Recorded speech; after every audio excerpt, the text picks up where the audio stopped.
Yo tengo la certeza de que el fútbol está en un proceso decreciente, es decir, el fútbol cada vez lo ve más gente, pero cada vez es menos atractivo, porque no se privilegia lo que convirtió a este juego en el primer juego del mundo. Entonces, ese proceso al final se corta. No es que si usted deja que el juego lo vea mucha gente, pero no protege que lo que se mire es agradable, eso favorece al negocio, porque el negocio es que lo vea mucha gente, pero esa curva se corta. Cuando el fútbol, cuando pase el tiempo y cada vez los futbolistas que merezcan ser mirados sean menos, y cada vez que el juego que se produzca sea menos agradable, ese aumento artificial de los espectadores va a sufrir un corte. Porque el fútbol no es 5 minutos de acción, el fútbol es muchísimo más que eso, es una expresión cultural, una forma de identificación. Le foot, c'était mieux avant. Point. C'est comme ça qu'a été comprise cette déclaration de Marcelo Bielsa avant son quart de finale de Copa América. Ça a permis à tous les réfractaires du foot moderne de confirmer leurs sentiments sur le jeu et les joueurs actuels. C'était mieux avant. Mais qu'est-ce que Marcelo Bielsa dit exactement dans cette conférence de presse? Parce qu'il y a beaucoup plus que ces 3 petites phrases qui ont fait le tour du monde. Les joueurs actuels sont-ils moins bons, moins créatifs, moins techniques que ceux d'il y a 20 ans? À cause des entraîneurs qui prennent trop de place, comme semble le penser beaucoup de monde? Où le problème se situe-t-il ailleurs? Beaucoup de questions, on va prendre un peu le temps, c'est parti pour une plongée en profondeur dans le sujet.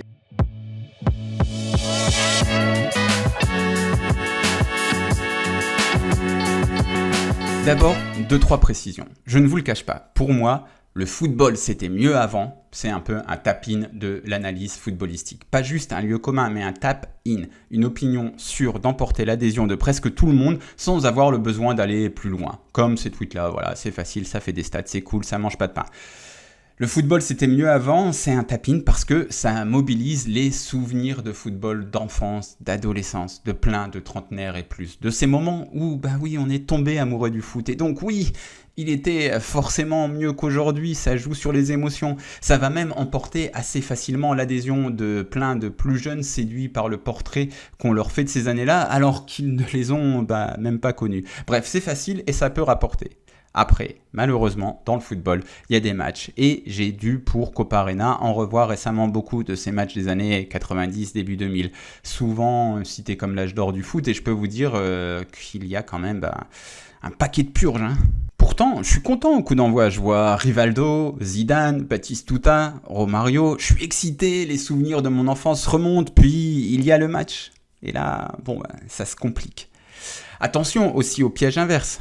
Je suis tombé par exemple là-dessus sur Twitter il n'y a pas longtemps. Vous me direz peut-être, mais pourquoi tu vas encore sur Twitter? Et vous avez sans doute raison. Je suis quand même allé. Bref, j'ai vu ce tweet sur Garrincha et les anciens, vous nous avez menti, moquant les dribbles du petit ailier légendaire brésilien. Oui, ces dribbles ils font pas le figure face aux arabesques époque Barça de Neymar ou au rush aujourd'hui de Vinicius Junior. Mais les dribbles de Garrincha, ils datent d'il y a 60 ans. Ils existent dans ce contexte-là, avec ce ballon, ces tacles de bourreaux du Moyen-Âge, ces pelouses et tout le reste. Il faut reprendre ce contexte, la révolution que Garrincha apporte dans le dribble, les évolutions qu'il permet, le fait qu'il y aura un avant et un après Garrincha pour le dribble. Et c'est ça qui est phénoménal, c'est le fait de casser une barrière, de faire évoluer le football. C'est sur ce profil que Garrincha aide tant à créer que les Neymar et Vinicius y prospèrent derrière. C'est pas une comparaison entre les deux qu'il faut faire, mais une filiation.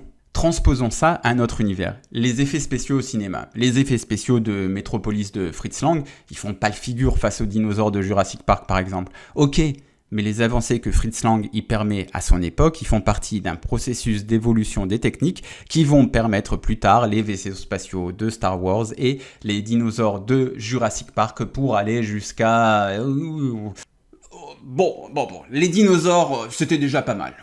Garrincha, c'est l'ancêtre de Ribéry, Neymar, etc. Il a changé le foot en lui apportant une dimension spectaculaire, showman, dans les conditions de son époque. C'était du jamais vu, depuis largement dépassé, ok. Mais la sensation qu'ont eu les spectateurs du Maracana ou les Brésiliens à la Coupe du Monde en 62 au Chili, ça... ce sera jamais dépassé, jamais périmé, comme celle vécue par les spectateurs en salle devant Metropolis.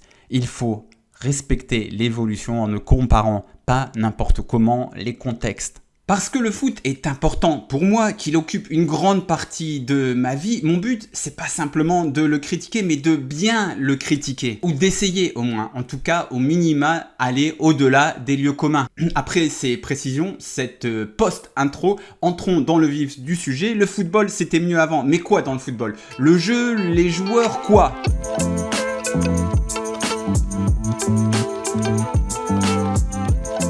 Vous l'aurez peut-être déjà compris, je fais partie de ceux qui pensent que le niveau global d'un match est meilleur aujourd'hui qu'il y a 20 ans. Ce qui me plaît avant tout dans le football, c'est l'expression collective. C'est l'expression collective offensive. Et on joue mieux ensemble aujourd'hui. On attaque mieux. Parce qu'ok, c'est vrai que dans les années 90-2000, on défendait aussi bien ensemble. On était à 8 derrière, on dégageait le ballon loin devant et on laissait les offensifs faire la différence.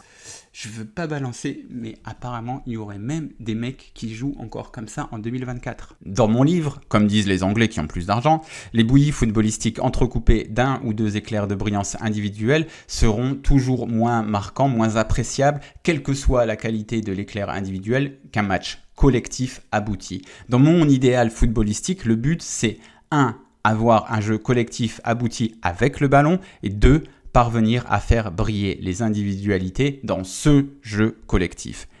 J'ai 38 ans. Les deux chocs footballistiques les plus importants de ma vie, dont j'ai été le contemporain, on va dire, ça a été le Barça 2008 de Guardiola et l'OM 2014 de Bielsa. Deux équipes largement liées à leurs entraîneurs.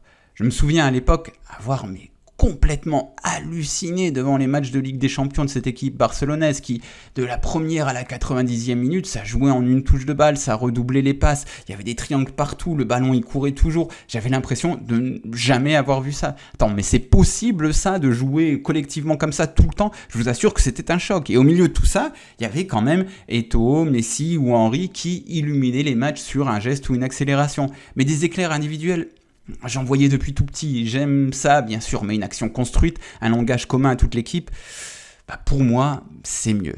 Et l'OM ensuite, l'OM de Bielsa, parce que l'OM, c'est mon équipe. Et en 20 ans, je l'avais surtout vu jouer pour d'abord aller chercher le prochain résultat, avec des joueurs de qualité inférieure à Barcelone, parce qu'il y a moins d'argent à l'OM qu'à Barcelone. Je m'étais fait une raison. Ok, le jeu collectif avec ballon ambitieux, il faut soit des meilleurs joueurs, soit plus d'argent, soit un contexte moins abrasif que l'OM, où on pense seulement au prochain résultat. Et là, débarque ce mec avec un jeu d'ailleurs bien différent de Guardiola, mais direct, commun à toute l'équipe et où là encore des individualités vont briller. Donc oui, comme un humain normal, j'ai la nostalgie de certaines figures, certains maillots du football de mon enfance, mais en tant que passionné presque pro, j'ai envie de dire, j'ai vraiment la sensation, presque la conviction que l'expression collective s'est améliorée. J'aime le fait que les entraîneurs soient devenus plus importants car ce sont eux qui peuvent donner une identité commune avec le ballon à toute l'équipe. Mais est-ce que ça n'a pas transformé les joueurs en simple rouage d'une machine et impacté leur créativité? Là, il y a un vrai débat et notamment sur l'intuition dans le football professionnel. Le fait de moins développer la créativité en jouant trop tôt dans des espaces trop vite codifiés. Je comprends vraiment bien cette réflexion et cette crainte-là. Mais comment en parler à ce moment-là de la vidéo? Écoutez, si vous me permettez, je vais mettre un petit astérisque et on revient dessus plus tard dans cette vidéo, un peu plus tard, c'est promis. Mais le joueur moderne, moyen, pro, à quoi il ressemble aujourd'hui? J'aime beaucoup cet article, cette série d'articles en réalité qu'avait écrit Julien Maumont pour RMC en 2019. Il parlait alors de l'ère du joueur à tout bien faire, avec cette intro parfaite. Avant, les joueurs étaient des individualités isolées. Maintenant, ils font partie d'un tout, supérieur, unifié et coordonné. Ils jouaient dans une équipe, ils jouent en équipe. Ils jouaient leur football, ils jouent au football. Ils ne participaient qu'à une phase du jeu, ils sont impliqués à tous les instants. Ils étaient confinés dans une zone stricte, ils sont mobiles. Ils remplissaient une fonction unique, ils sont pluridimensionnels. Ils étaient gardiens, arrière, milieu et attaquants. Ce n'est plus aussi clair que cela. Le joueur moyen, le milieu def, le latéral, le défenseur central, il sait faire aujourd'hui beaucoup plus de choses avec le ballon qu'il y a 20 ans. Demandez à n'importe quel formateur, il vous le confirmera. Donc non, techniquement, le niveau n'a pas baissé comme on le dit un peu trop souvent, un peu trop facilement. Mais par contre, d'autres choses ont pu être perdues dans ce processus et d'autres choses qui relèvent même du football. Je reste sur cette série d'articles de Momon pour RMC où il retrace l'évolution de tous les postes dans le football. Et son article sur le défenseur central est aussi très intéressant. On a notamment cette déclat de Van Gaal. Dans le football moderne, les joueurs au centre de la défense à 4 sont vraiment devenus des meneurs de jeu. Ce qui fait écho à ce que dit De Nouex, lui, pour tous les postes. Et il disait ça dans l'ouvrage L'Odyssée du 10. Tour à tour, il faut être un peu numéro 10 dans l'action. Qu'il y ait des 10 bis, des 10 terres, de plus en plus que chacun à son tour aille dans l'idéal vers un rôle de numéro 10. Bref, on est loin d'un football tout physique, sans inspiration, souvent décrit partout. En fait, ce qu'on a perdu, c'est le fait que chaque joueur soit cantonné à un rôle, à une chose à faire et fasse juste ce qu'il veut faire, ce qu'il sait faire avec le ballon dans ce rôle-là et rien d'autre. Mais ça a aussi du mauvais. On revient au poste de défenseur central et voilà comment l'article de RMC se terminait. Stefan Henshaws, l'ancien de Liverpool, est catégorique dans le temps. La plupart des jeunes qui entrent dans un duel ne sont pas armés pour le gagner. Ils ne savent pas placer leur corps, ni abaisser leur centre de gravité, ni orienter la course de l'attaquant, ni réduire les espaces. Mais c'est normal, on ne leur a pas appris, on les a simplement mis en défense parce qu'ils étaient grands, rapides et agressifs. S'ils ambitionnent de devenir professionnels, ça ne suffit pas. On leur apprend à sortir le ballon proprement, oui, mais la priorité, ce doit être savoir défendre quand on n'a pas le ballon. Ça a l'air tout bête, mais c'est devenu très rare, même chez les pros. Un constat partagé dans le Daily Mail par le Gallois James Collin, passé par West Ham. La passion pure d'être un défenseur a quitté le jeu. C'est une espèce en voie de disparition. Des récriminations des membres de la vieille école qui semblent peiner à accepter les bienfaits de la nouvelle donne. Désormais, un défenseur central est plus qu'un simple destructeur. Mais j'entends quand même ces reproches-là de savoir défendre quand les aspects de la modernité du jeu prennent le dessus sur des caractéristiques qui relèvent du talent, qui peuvent être aussi plaisants à voir sur un terrain. Bon, ok. Par contre, quand j'entends des Benzema ou des Cherki tomber dans cette nostalgie totalement tapine, j'ai plus de mal. Comme lors de cette interview pour SoFoot, par exemple, de Cherki. Tu as 20 ans, mais tu parles comme un ancien. Tu aurais aimé jouer à quelle époque ? À celle des légendes, les Zidane, R9, Ronaldinho, Hazard, Neymar. C'est eux qui nous ont tout appris, qui nous ont rendus heureux. Si tu vas sur YouTube, c'est sur eux que tu tombes. Tu vas voir des contrôles, des passes, des tirs, pas des appels en profondeur. Il n'y en a plus des légendes ? Si, bien sûr, mais beaucoup moins qu'avant, parce qu'aujourd'hui, les joueurs comme ça sont beaucoup plus critiqués. On va dire, ouais, mais il n'a pas réussi son geste, mais est-ce que toi, tu aurais eu l'audace de tenter ? Non, parce que tu as peur de perdre le ballon ou de faire une erreur. Avant, c'était, j'ai loupé, donc redonne-moi le ballon. J'ai reloupé, redonne-le-moi encore. Je vais réessayer jusqu'à ce que ça passe. Et quand ça passe, tout le stade fait, waouh, ça a changé, il faut s'adapter et se remettre en question. Ce qu'il décrit là, ça me fait penser au match de Roberto Carlos, intouchable. Wow, il est trop fort, t'as vu ses compiles sur YouTube ? Ouais, mais j'ai aussi revu ses matchs et ses 10 frappes tentées dans les nuages sur coup franc ou dès qu'il est à 20 mètres. Franchement, aujourd'hui, il se ferait détruire. C'est un peu dur, ok, c'est un peu dur et c'est vrai que Roberto Larcos, il avait aussi d'autres qualités, on ne peut pas le réduire à ça. J'abuse peut-être un peu, mais aujourd'hui, lorsqu'on a quelqu'un qui finit systématiquement les actions de toute son équipe par des frappes individuelles dans n'importe quelle position, on va lui reprocher parce qu'il y a mieux à faire, parce qu'il y a des coéquipiers qui sont capables de terminer aussi, parce qu'on a peut-être aussi plus de solutions que le recours au miracle. Parce que le football, il a changé et ça a souvent du bon techniquement, mais aussi un peu de mauvais, il faut le reconnaître. Parce que comme le disait Cruyff dans l'un de ses célèbres Cruyffismes, chaque inconvénient a son avantage. Après, ça fait bien de romancer à l'extrême, de jouer à l'ancien, en oubliant qu'il y avait plein de matchs super chiants et que le Guignol, par exemple, il caricaturait la Ligue 1 avec un Aimé Jacquet qui voulait se suicider si on le forçait à regarder encore un autre match.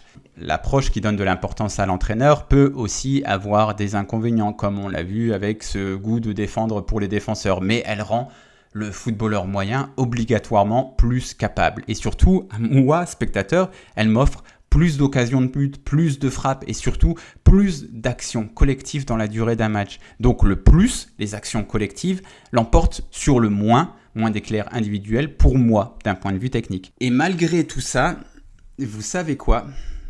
Eh ben, je pense quand même que le foot, c'était mieux avant.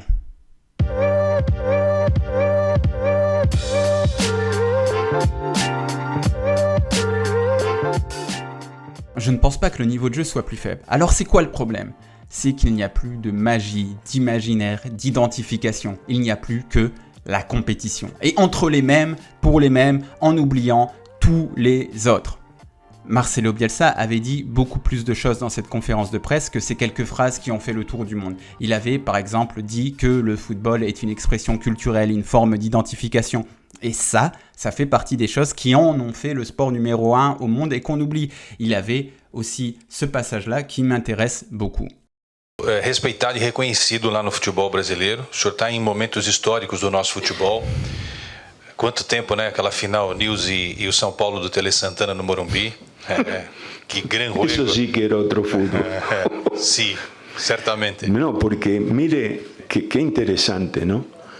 Si usted recuerda la formación de San Pablo, que era y con un entrenador monumental y una formación de todos jugadores de selección brasileña jugando en el fútbol local. Entonces fíjese lo que le ha pasado al pobre fútbol sudamericano. Porque esa sería este escenario, no sé, ¿usted hizo la pregunta? No, preguntaría eso. ¿Quién hizo la pregunta? Sí, bueno. sí, Quesada aquí, sí. Entonces no me ponga en la obligación de contestar con un lugar común evasivo, sino diga usted la verdad evidente que se desprende del escenario que usted plantea. Mire, yo tengo mala memoria, pero seguramente usted sabrá que ahí jugaba Raí, Antonio Carlos, Ronaldo, Cafú, todo pintado, Evan Nilsson, Miller, eran todos jugadores europeos, pero antes de irse a Europa jugaron 2 finales de Copa Libertadores. Entonces, imagínese qué ha pasado con el fútbol. Mais oui Marcelo, qu'est-ce qui est arrivé au football ? La confiscation de tous les talents par une petite élite de clubs européens. On a volé tous les bons joueurs sud-américains par exemple, on les a coupés de leur peuple, de leurs supporters, de leur territoire, et ce, dès le plus jeune âge. Attendez, vous imaginez que récemment, Chelsea a acheté un Équatorien de 15 ans, Kendry Páez. 15 ans, une pépite comme on dit. Vous vous imaginez aujourd'hui la finale Newell's-San Paulo dont parle Bielsa ? Eh ben lui il serait plus là, lui non plus, lui serait déjà parti. Enfin bref, voilà, il n'y aurait plus du tout le même niveau technique. On a tué l'attachement aux joueurs, au territoire, plutôt que de créer une diversité de clubs qui s'élèvent, on a siphonné la majorité pour une minorité. Et je ne vous parle même pas des sélections brésiliennes ou argentines qui jouent leurs amicaux en Europe. Même ça, les Brésiliens ou les Argentins n'auront bientôt plus le droit de voir leur sélection nationale. On a tué les championnats en âme sud et on est en voie de tuer 95% des clubs européens également. Il faut que tout aille dans le Big Four, même mieux, dans le Big Four du Big Four. Quoi ? Bon, ok, Vincent, on va dire Big Five si tu veux.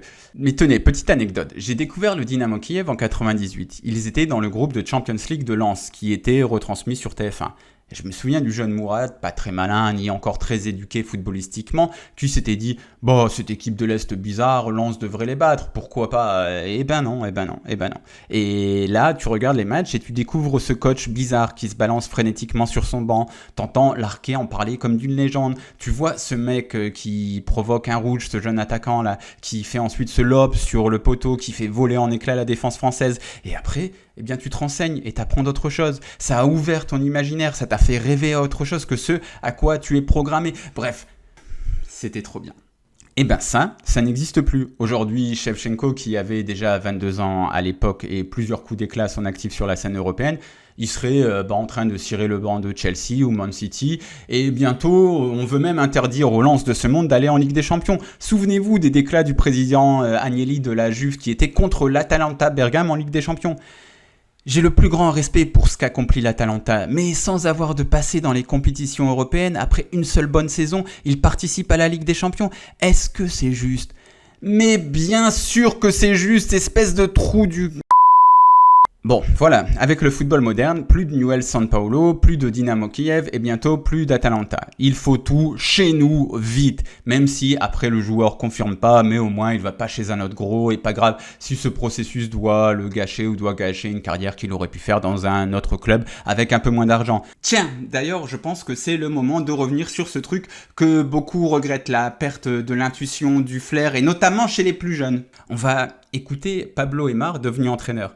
La traduction est encore effectuée par Romain Laplanche. Franchement, sa chaîne YouTube, elle regorge de traductions ultra intéressantes de coach. Je ne saurais que vous recommander d'aller y faire un tour. Mais qu'est-ce que nous disait Pablito sur le sujet de la disparition de la créativité? Y ahora se habla mucho de la falta de creativos. Sí, vos hablaste incluso de esos temas. Faltan los enganches. Bueno, Vos metiste, pero no sé, ¿tenés una teoría y un porqué? ¿O siguen saliendo o verdaderamente hay Pero menos creativos?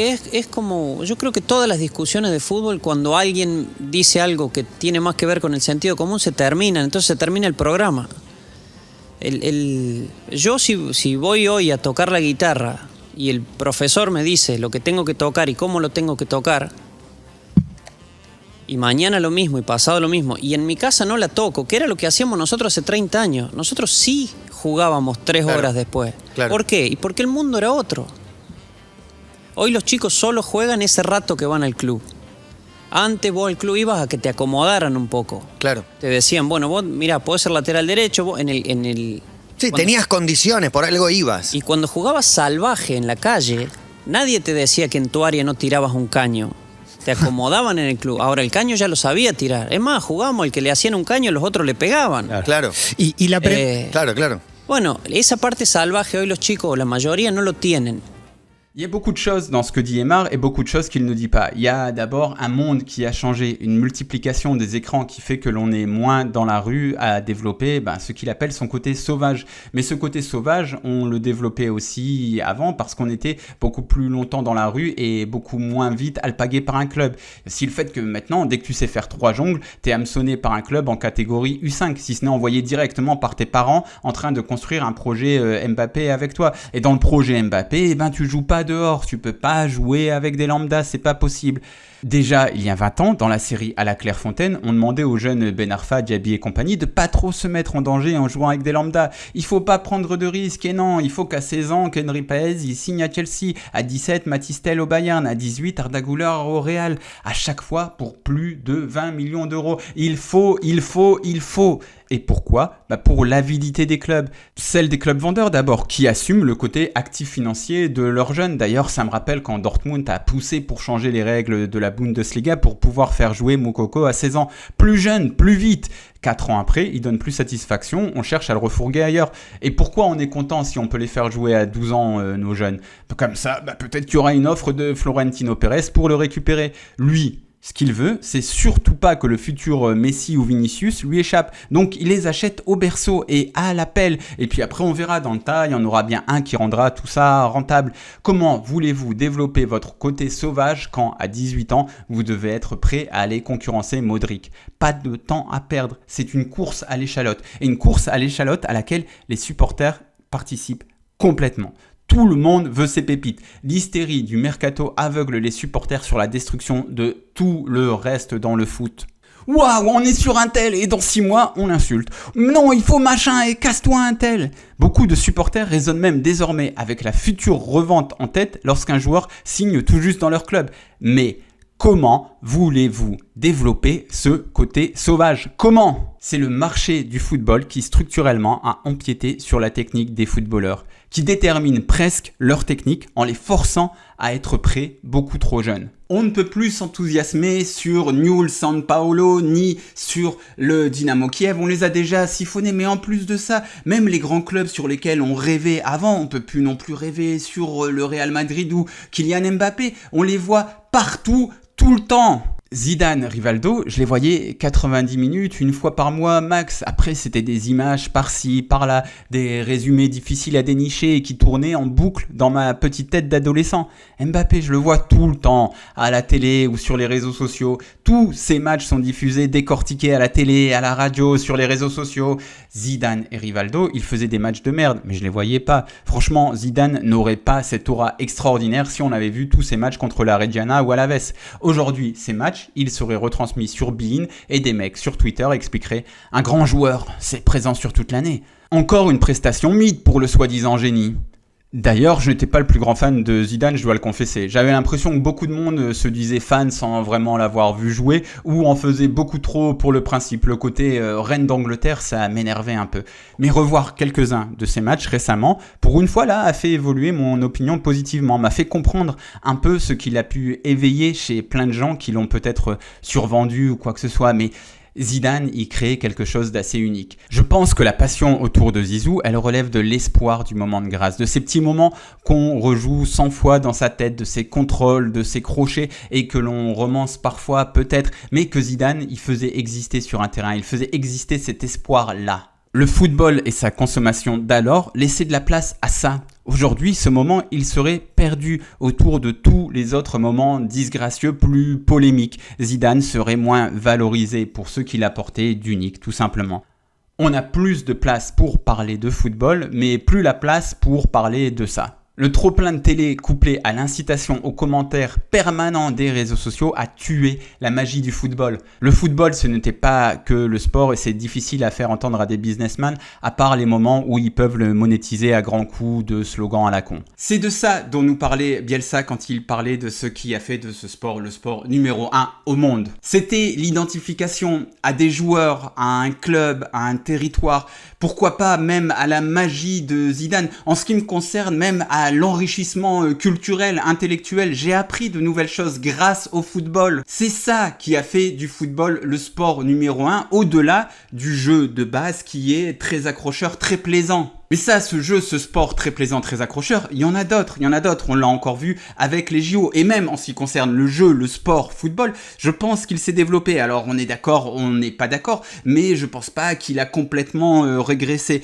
Par contre, c'est tout le reste qui a disparu. Tout le reste qui a disparu pour laisser la place à un marché franchement inégalitaire. Alors oui, ce marché, il existe déjà depuis plusieurs décennies, mais il continue de grignoter. Non, maintenant il ne grignote plus, maintenant il dévore tout le reste. Il n'y a plus que le sport pur et son marché. Tout le reste, ridiculisé. Vous remarquez comment c'est ridicule de parler aujourd'hui d'amour du maillot, et franchement, c'est vrai que c'est ridicule de parler d'amour du maillot en 2024 dans le foot, mais est-ce que ça devrait l'être ? Est-ce qu'on l'a pas accepté un peu trop facilement que ça le soit devenu ? On a enlevé l'extra du foot, l'identification. On a pressé le citron jusqu'à atteindre certains niveaux assez impressionnants de qualité technique et physique, tactique, ainsi que de belles rémunérations pour les acteurs, mais plus d'identification pour les spectateurs, juste le sport et rien d'autre.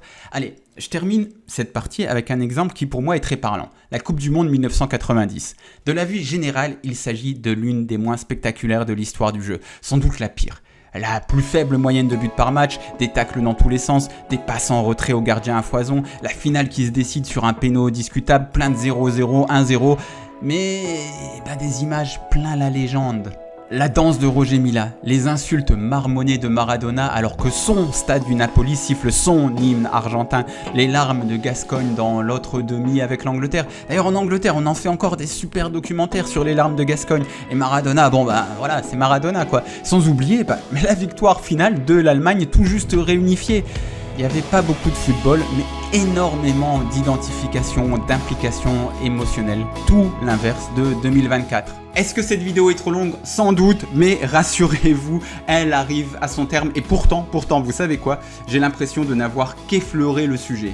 D'ailleurs, tiens, je suis tombé sur une vidéo au sujet un peu similaire qui date d'il y a 3 ans d'Elias Baïf. Et son angle est complètement différent du mien, mais il soulève des choses intéressantes. Comme quoi, on pourrait passer toute la journée, toute la nuit à parler de ça ensemble. Tout ça pour dire aussi que je ne possède pas la vérité absolue et encore moins complète sur le sujet. Mais ça fait 25 ans, 30 ans que je regarde du foot, que je me passionne pour le football, que j'ai de grosses périodes de désamour, presque de dégoût aussi pour le football. Donc j'ai eu le temps de réfléchir à ce que je vous ai raconté ici dans ce qu'on peut appeler, je pense, un essai vidéo. Je crois que ça s'appelle un peu comme ça sur YouTube.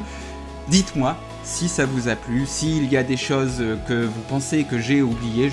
Je sais déjà qu'il y en a plein que j'ai oubliées, donc n'hésitez pas à me le dire. Si vous n'êtes pas d'accord avec certains points, les personnes vont être outrées du crime de lèse-majesté à l'encontre de Roberto Carlos. N'hésitez pas à me le dire. Je l'aimais bien, Roberto Larcos aussi, dans ISS, tout ça. C'était très bien. Bref. N'hésitez pas à lâcher un commentaire dans la cordialité, dans la bienséance. Toujours, on ne parle que du foot. Moi, je vous dis à très bientôt et viva Marcelo!